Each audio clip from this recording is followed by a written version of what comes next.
Welcome to Goswami. So let us start with the environment setup. So we will do that in 3 steps, that is downloading and installing the JDK, downloading and installing the IDE, and setting up the IDE. So if you don't know what JDK is, you may look at my previous video and come back later. It's highly recommended. And IDE is a software on which you write programs. It's basically like Notepad, but you write programs on it. The link to download both the JDK and the IDE are given in the description below. So let us continue with the first step, that is downloading and installing the JDK. So now that we are on the download page, you may select a JDK version. I'll be going with JDK 11 because it is a long-term support version, that is, it will be supported for a long time by Oracle. You may read the privacy policy briefly and then find the correct version for your environment. In this case, it's 64-bit Windows installer. So let's go ahead and click on download and wait for it to download for a few seconds.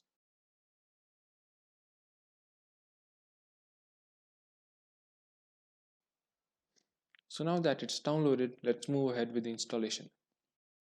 So the setup will take a few seconds to start, and then you may install it like any other regular software.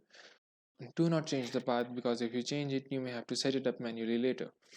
So let's move on with the default configuration and click on next.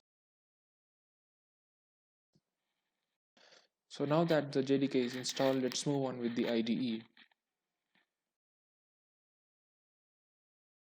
So let's go to the IDE download page and click on download. So there are 2 versions available for the IDE, that is the ultimate version and the community version. You may look at the differences by pausing the video. You can get the ultimate version for free if you have a student ID provided by your university. For now, all we need is the community version, so let's go ahead and continue with that.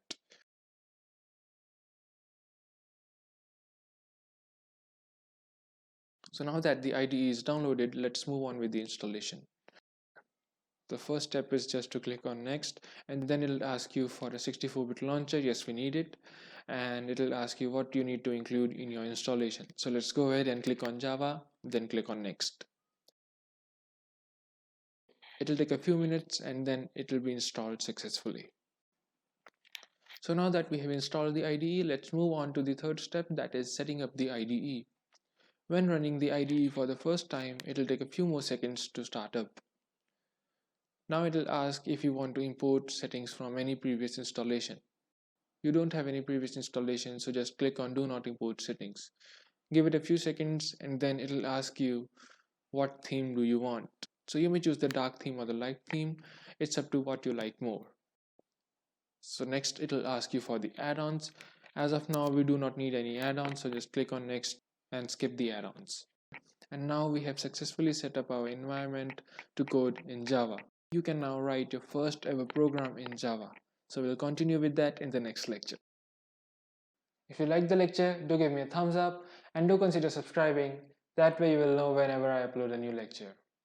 I will also be linking down the PDF version of this lecture, so feel free to download that from the description below. I will be available on my Instagram handle, that is @Goswami. So in case you have any questions and queries, hit me up on Instagram and I'll answer your questions. Thank you for watching the lecture. I am Shray R Goswami and I'll see you in the next one.